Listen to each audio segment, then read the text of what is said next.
त्यांना विचारलं, अरे ओ शिवाजी कोण आहे रे दख्खन में? त्यावेळेसचे आपले मराठी सरदार म्हणलेले, होगा कोई दख्खन का सरदार, टाळ्या अजूनही माझ्या कानामध्ये घुसतात त्या टाळ्या. काही काही वेळेस मार खाल्ला.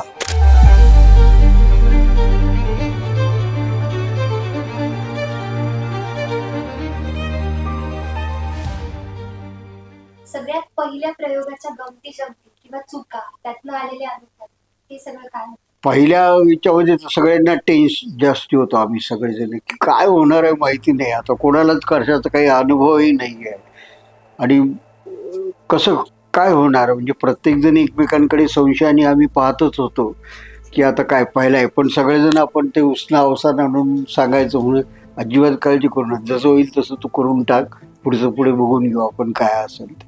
तालमीमध्ये खूप परफेक्ट पण आलेला होता, म्हणजे ती चुकण्याची शक्यता फार कमी होती आणि ती झाली पण नाही आहे. काही काही याच्यामध्ये सूचना, मला अशी एक सूचना आली होती की ते ज्यावेळेस याचा हे असतो पठारावरचं गाणं असतं ना वाघ्या मुरळीचं, तर सूर्यकांत आले होते त्या दिवशी त्या नाटकाला आपला प्रयोग पाहायला. तर सगळं प्रयोग झाल्यानंतर तुम्हाला म्हणाले की ते घंटी राहिली ना हातात द्यायची. शिवाजी महाराजांची भूमिका तुम्हाला करायची होती, पण आता हे शिवधनुष्य पेलायचं, तेव्हा काही शंका होत्या का? हा, तर कसं आलं, ऍक्च्युली शिवाजी महाराजांसाठी इतर लोक खूप प्रॅक्टिस करत होते. मला वाटलं, मला माहीतच नव्हतं की आपल्याला काय. मग पांडेकरांनी सांगितलं नाही आता हेच करतील. पहिली मालिका झाली कशी बशी, दुसऱ्या मालिकेला ते म्हणले नाही आता मी कोणाला शिकवत बसणार नाही, आता मी यांना मोल्ड करतो व्यवस्थित. आणि मग ते त्यांनी माझ्या अंगावर जबाबदारीच टाकली की आता तू काय वाटेल ते कर, कष्ट कर, कसं पण कर, पण ही आता ह्याच्या पुढे तूच आहे. एकदा तुमच्या डोक्यात जोपर्यंत शिरत नाही की तुम्हीच तो रोल करणार, तो पण तुम्ही सिरियसनेस नसता. म्हणजे आता मी इंग्रज करणार आहे तर मी इंग्रजाची प्रॅक्टिस करायचो, मी हे करणार आहे मी त्याची कर, असं करायचं. ते म्हणजे आता तू सगळं सोडून दे, आता एका ठिकाणं कॉन्सन्ट्रेट कर, तू आता शिवाजी महाराजांचं काम करायचंयस आणि तू शिवाजी महाराजांचा मी रोल करणार ह्याच्यावरती तू कॉन्सन्ट्रेट कर. आमच्याकडे एक कंपल्सरी नियम असा होता की बाबासाहेब सांगितलं होतं की शिवाजी महाराजांचा एकदा अंगावर जिरेटोप चढला आणि अंगरखा पूर्ण झाला, कॉस्ट्युम पूर्ण झालं तुमचं, की कोणाला खाली वागून पाय नाही पडायचे. ही एक पथ्य होतं. किती पण मोठी व्यक्ती उद्या हसी उद्या तुम्ही उभं राहून नमस्कार करायचा, पण खाली वागून नाही. एकाच व्यक्तीला 3-3 कॅरेक्टर्स असं सुद्धा होतं नाटकात, बरोबर? तर त्या ऑन ऑफ करताना काय त्याच्या समोर अडचणी आल्या होत्या किंवा काय चॅलेंजेस आले?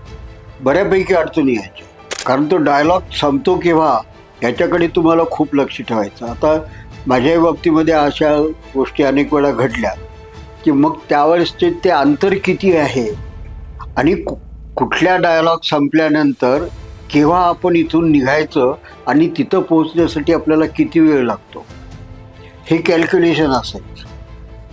आणि याच्यामध्ये सिंक्रोनायझेशन मग अशी म्हटल्यासारखं की ते रेकॉर्ड केव्हा आपलं म्हणजे आणि त्याच्या अगोदर किती. आता उदाहरण माझंच त्याच्यामध्ये असेल, माझी पहिली एकनाथाची एंट्री आहे त्याच्यामध्ये, तर केव्हा निघायचं आणि केव्हा कुठल्या वाक्याला आपण इथून निघायचं, म्हणजे विंगमध्ये जाऊन उभं राहायचं आणि तिथं जाईपर्यंत आपल्याला किती वेळ लागतो आणि तोपर्यंत किती वाक्य संपतात आणि मग बरोबर आपण उजेडामध्ये येतो, स्पॉटमध्ये येतो आणि लगेच ते जे काही डायलॉग असतील त्या याच्याप्रमाणे सुरुवात करतो.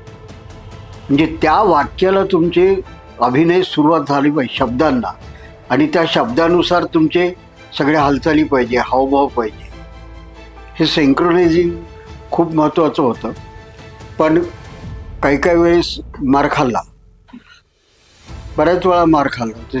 ते निघून जायचं आणि नंतर मग कोणीतरी, पण ते प्रेक्षकांना एवढं काही, कारण 25 फूट अंतरावरती ते स्टेज आहे आणि त्याच्यावरती तो माणूस मागच्या बाजूला असेल तर मग काही प्रॉब्लेम येत नाही आहे. पण असं होतं, पण शक्यतो जवळजवळ 95-96% ते बरोबरच असायचं. पण 1-2 वेळा तरी अशा गोष्टी घडलेल्या आहेत. प्रयोगादरम्यान परदेशात वगैरे दौरे झाले असतील, तर तेव्हाचे अनुभव किंवा तेव्हाच्या गमतीच्या?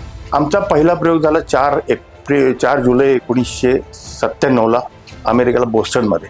त्या प्रयोगातलं एक लक्षात राहण्यासारखी गोष्ट माझ्या म्हणजे की तो प्रयोग संपल्यानंतर आम्ही आतमध्ये येऊन कॉस्ट्युम काढून आमचे सिव्हिल ड्रेस अंगावर घातले तरी बाहेरच्या टाळ्या थांबत नव्हत्या आणि आम्ही मेकअप पुसत जाणं तेवढं तिथले संयोजकाने म्हणले, अहो तुम्ही कपडे काढून बसलात. म्हटलं हो, त्या टाळ्या थांबणार नाहीत, तुम्हाला पुढे येऊन लोकांना हे करायला लागेल, त्याशिवाय टाळ्या थांबणार नाहीत. मग आम्ही परत कॉस्ट्युम अंगावर घातले आणि बाहेर गेलो स्टेजवर. तेव्हा त्या टाळ्या थांबल्या. ते म्हणे हिचा पद्धत अशी आहे की नाटक संपल्यानंतर सगळ्या कलाकारांनी स्टेजवर येऊन लोकांना अभिवादन करायचं. मग ते होईपर्यंत टाळ्या थांबत नव्हत्या. त्या टाळ्या अजूनही माझ्या कानामध्ये घुसतात. त्या टाळ्या इतक्या टाळ्यांचा कडकडाट होतो की आमचे स्पीकर हे झाले असतील त्याच्यासमोर. आणि त्याच्यानंतर आमची दुसरी मालिका झाली 22 जूनला मला वाटतं लंडनमध्ये वेबले स्टेडियममध्ये. तिथं पण सेम अनुभव होता. तिथं तर घोड्यावरनं एंट्री होती आणि ते घोडे खाली कॉन्क्रीटवरनं स्किट होत होते. मग त्यासाठी कार्पेट घातले होते, ते कार्पेट पण स्किट होत होते. तर मी त्या संयोजकांना म्हणलं, अहो तुम्ही एवढा हट्ट का केला घोड्यावरनं एंट्री घेण्याचा? ते म्हणले मला शिवाजी महाराज घोड्यावर दाखवायचं होतं लंडन. मी माझं घरदार विकून सगळे पैसे इथे लावलेत. घरात काही नाही आता मला. त्यांचा पुण्यात एक बंगला होता आणि बडोद्यात एक बंगला होता. दोन्ही बंगले विकून त्यांनी सगळे पैसे जाणकारात लावले एकच प्रयोग करायला फक्त. आणि घोड्यावरती त्यांना महाराजांची एंट्री घ्यायची होती. असे पण काही वेडे लोक असतात. हा लंडनचा अनुभव.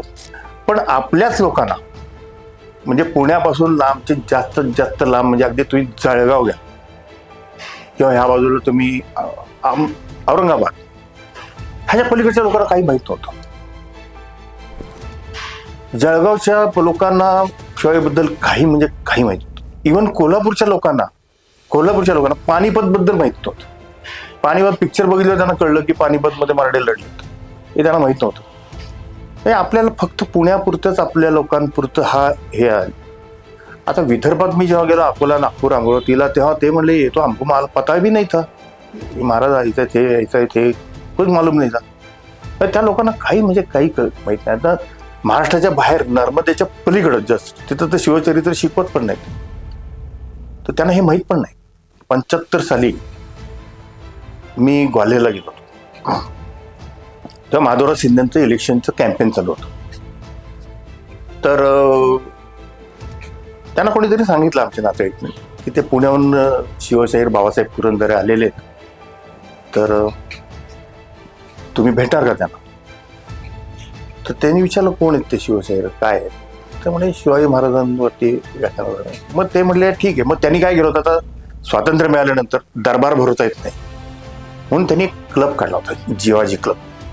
त्या क्लबमध्ये सगळ्या सरदारांना बोलून दरबारासारखे तिथं सगळे मराठे लोक यायचे, बाहेरचे कोण नाही यायचे, बाहेरच्या काचचे लोक नसायचे, फक्त मराठा सरदार.